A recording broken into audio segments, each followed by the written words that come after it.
たよ。燃え尽きた。真っ白にな。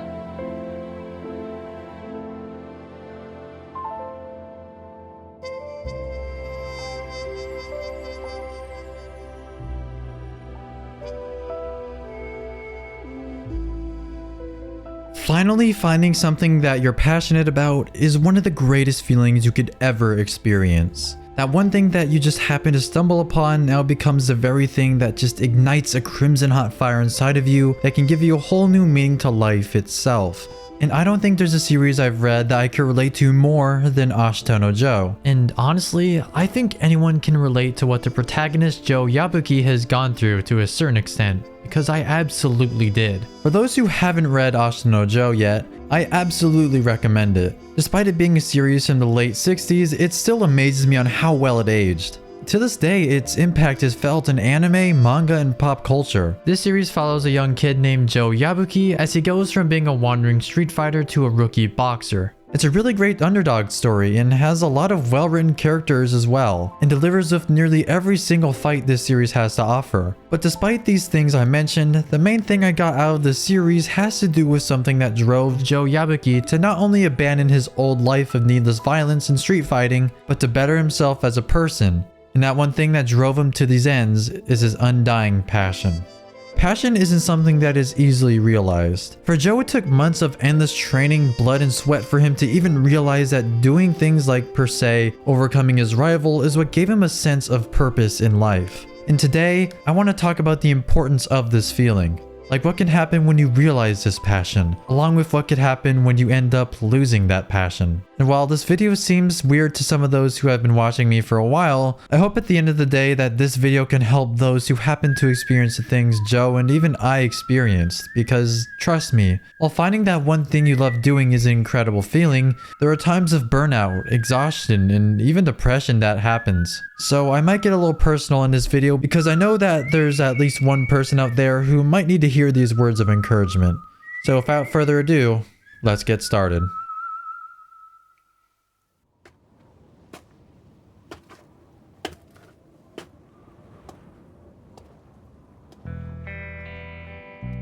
Without question, Ashita no Joe is one of the greatest manga series I have ever read in my entire life. The amount of things I got out of it not only inspired me to look at what I'm passionate about in a different way, but seriously helped me out in a time when I desperately needed it. And despite the story at first being very simple, it got to a point near the end of the first half where I realized that this story is something extremely special. But for those still wanting to know a bit more of this story, it follows Joe Yabuki discovering the sport of boxing after spending his entire life so far being a wandering nomad. And while the opening chapters involve Joe becoming acquainted with the sport as he fights more and more, I think the most engaged I was in the first half of the story was when Joe met a very important person that changed his life for the better and made him look at boxing specifically in a completely different perspective. That person is none other than Toru Rikiishi.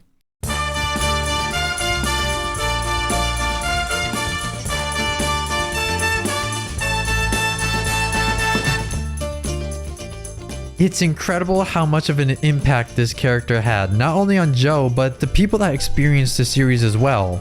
I mean, his death caused the fans of the series to throw a funeral in which both the author and artist of Ashita no Joe all attended. Like, I can't think of another series or property where fans all collectively got together to throw a funeral for a character's death, besides maybe Godzilla. Anyways, I don't want to dwell on Rikiishi and Joe's rivalry for too long. That might just be for another video, but overall, despite their differences, personalities, and approaches to the sport, their rivalry is fueled by their mutual respect for each other's abilities and strengths. Rikiishi views boxing as a method to achieve success and fame, to be the best boxer the world has ever seen.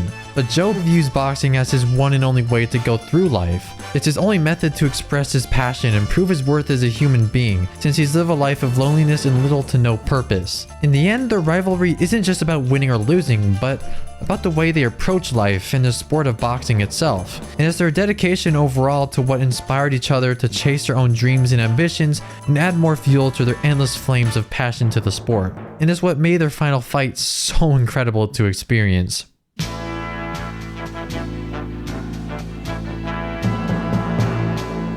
The entire build-up, everything we've seen, was to bring out each other's love for the sport, and also went to show how far each was willing to go just to fight each other. For Rikiishi, it was him going through intense weight loss sessions just to fight Joe, and for Joe, it was him going through intense beatdowns during training just to ensure that he can handle Rikiishi's signature uppercut. And even prior to this big fight, I really love how similar these two were. I'm sure Rikiishi saw his reckless side in Joe when he first met him, and it's because of this it led to Joe wanting to improve himself while also besting the first obstacle in life that he can't move over. The rivalry itself was just fantastic as a whole. But what Rikiishi did for Joe is helping him really come to love the sport as a whole, and opening his eyes to the world of endless possibilities that boxing can provide him. And in their fight in the ring, both not only came to understand each other through beating the shit out of each other, but allowed them to truly cement their love and passion for the sport. And you can see that from the beginning of the fight to where it shockingly concluded.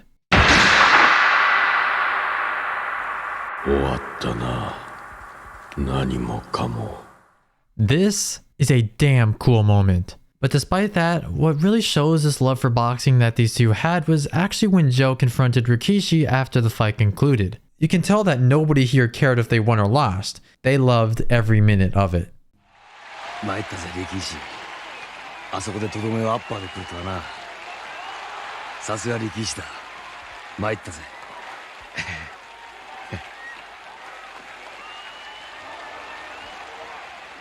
This point in the series is where I really saw myself within Joe. Not because I saw a rival of mine collapse and die in front of me, but how he personally reacted to it.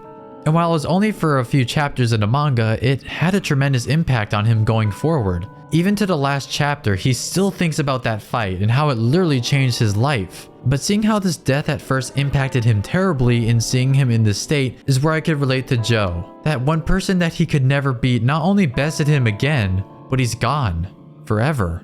And he has no reason to really continue boxing knowing that he'll never get that spark back. And seeing him wander street to street with no purpose in life and a loss for passion in the thing he loved most just hit me like a truck while reading this manga. Here's where I get really personal with you guys, so for those who for some reason might just skip or not even watch anymore, just know that I'm being open here because I hope at the very end of the day, someone gets something out of this.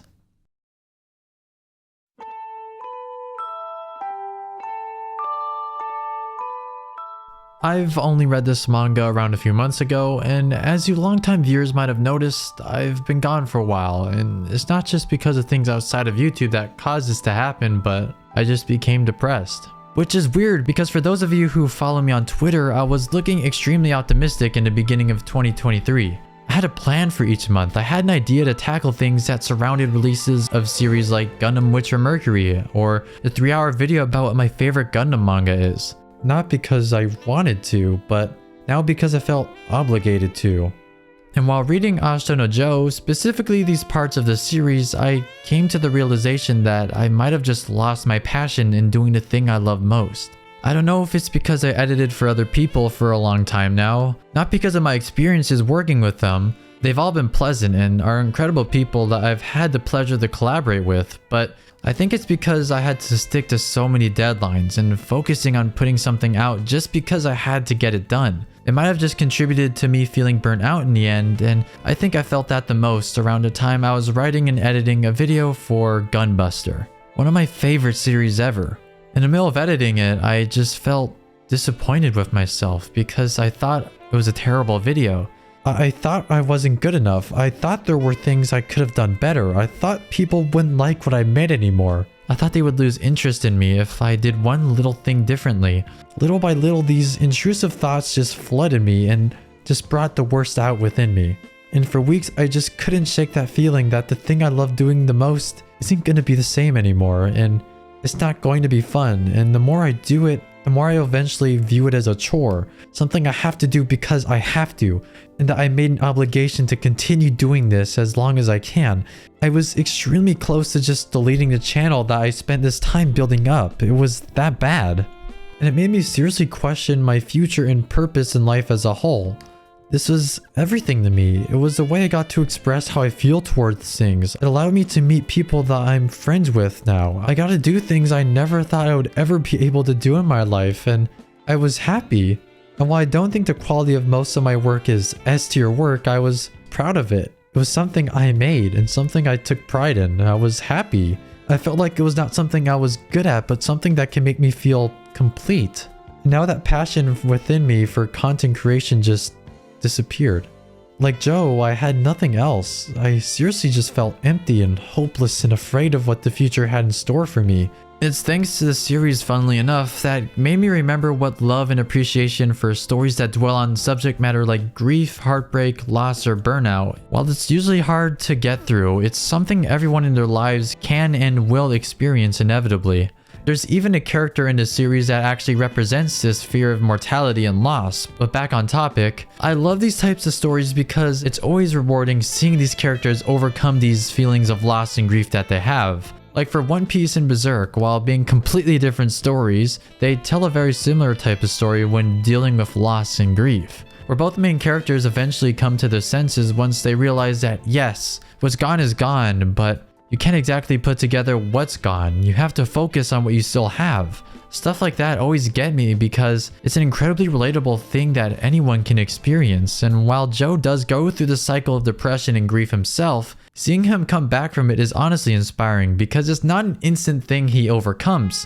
While he comes back to the ring, he still has a fear of killing his opponent. At the sight of a down opponent who he clocks in the temple, he vomits. His methods for overcoming this trauma are very brutal indeed, but he still wants to be able to do the one thing he loves because it makes him happy. And it made me realize despite all these hardships anyone can go through while doing something they have a passion for, at the end of the day, you love doing it. And there will be times in which you do end up losing your passion or you're just burnt out. But once you come back, it's like falling in love with your hobby all over again.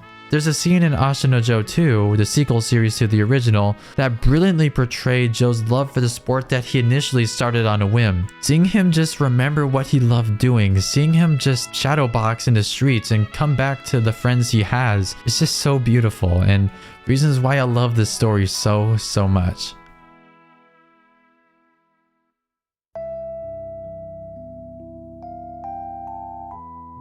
On my time away from YouTube and content creation as a whole, I've told people about the burnout and negative emotions I've been experiencing. And most of the time I get asked the same question. If it hurts you so much, why don't you just quit already? And while I always answer with, I don't know, I kind of always knew that I wouldn't really just quit like that. I didn't really know how to really come back to it, really. And it's thanks to friends and family that I could come back here and talk about this because in reality, it's the reason why I didn't quit YouTube, which is kind of the same reason why Joe didn't quit boxing. And for this final section of the video, I'm going to talk about the moments where others around Joe like his friend Noriko or Yoko both at some point try to convince Joe to give up boxing because really, those moments where Joe truly lays down his desire to stay in the ring until he too ends up dead resonated with me probably the most in this series. In this series, despite what you would think at first glance, boxing isn't really viewed in a positive light. There's no sugarcoating at all. It's a sport that is quite brutal where we've seen firsthand what can happen to people. We've seen early on with Rikiishi that it can kill people. With Carlos, it can both physically and mentally handicap people. With Jose, despite being physically perfect, can still torment people through stress and anxiety. And the thing is, Joe of all people should know that boxing will eventually result in something bad happening to him. Or maybe he might die, he might become handicapped or punch drunk. But despite everything, why doesn't he just quit if he knows that? In the final chapters of this series, before fighting the world champion Jose Mendoza, a fight that he knows can lead him to certain death, he isn't frightened. Especially after confirming that he's also experiencing severe symptoms of punch drunk syndrome. All he says after learning this is, "So what if I am?" And while Joe's response to those who beg him to give up boxing isn't really healthy at all, it's something that I could actually understand and relate to.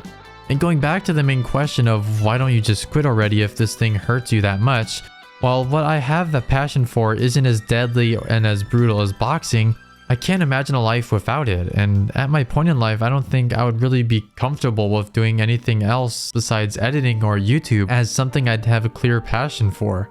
Joe in the scene of Noriko pretty much lays out how I felt, and in my opinion, it's probably one of the most powerful scenes in this entire series. It's a scene that just sends chills down to my spine because it's not only the entire thesis of Ashita no Joe as a whole, But it pretty much seals Joe's fate, as he pretty much tells Noriko that he would rather waste his youth doing what gives him the most fulfillment in life than live a life with no gratification at all. And yes, it's an extremely self-destructive thing to say, but given what his passion is, I don't entirely blame him for how he feels, because as I've said for these past few minutes, I know where he's coming from. 力士だってあの軽さってきっとそうだったんだ。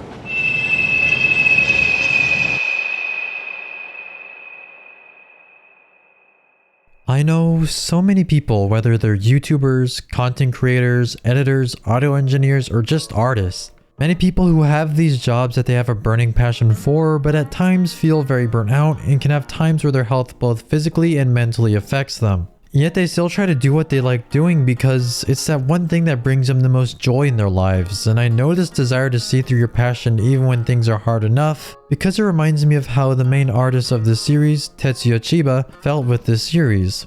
And mainly with what he's also passionate about in his life, which is drawing manga. Tetsuya Chiba has been a manga artist for nearly 60 years now, and to this day, he continues to draw manga like he has been since the very beginning of his career. And the reason why I'm bringing him up at all in the first place is because his reasoning for creating manga was something that made me think of all the other manga artists out there like him, who all have reasons for continuing what they want to do, or even why they even started in the first place with all these harsh deadlines a mangaka could have. In an interview with Tetsuya Chiba, he said when he started drawing manga at all was during his childhood during the war. He and his siblings hid inside an attic for around half a year, and during that he managed to keep them all entertained by putting stories he remembered during his everyday life into a comic strip and show them to his siblings.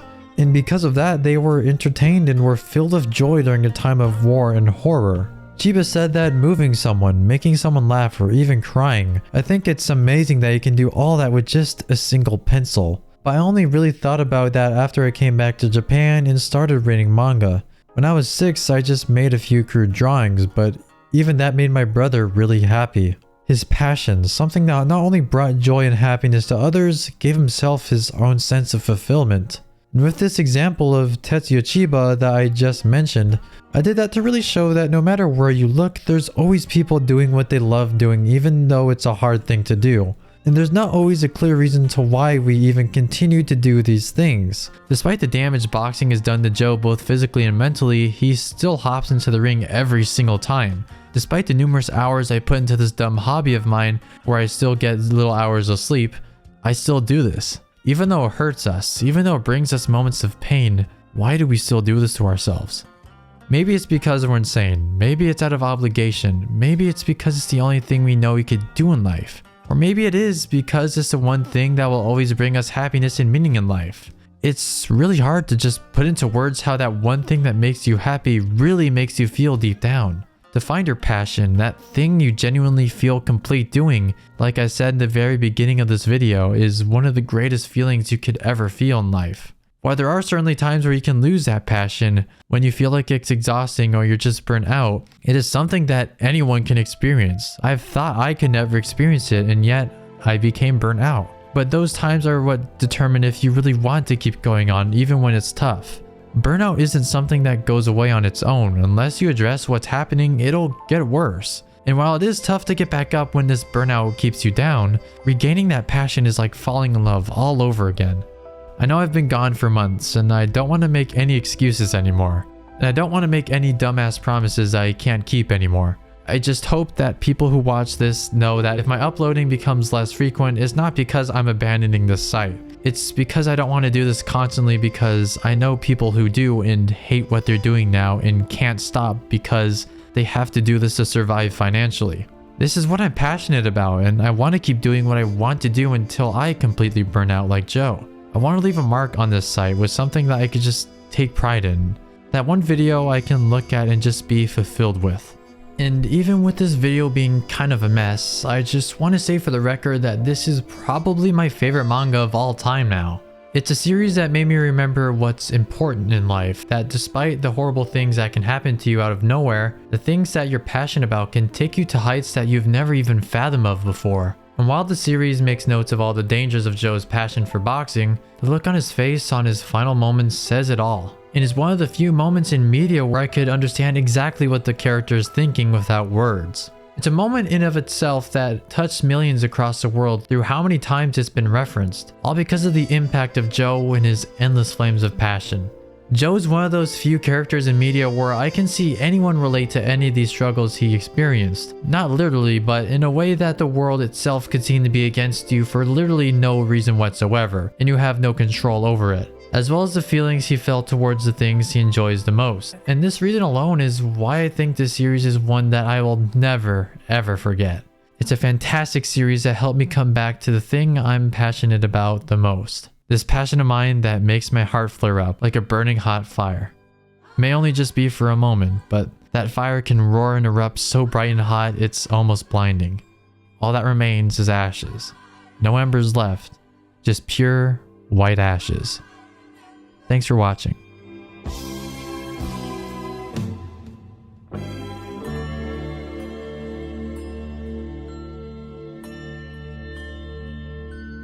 Hey, Joe.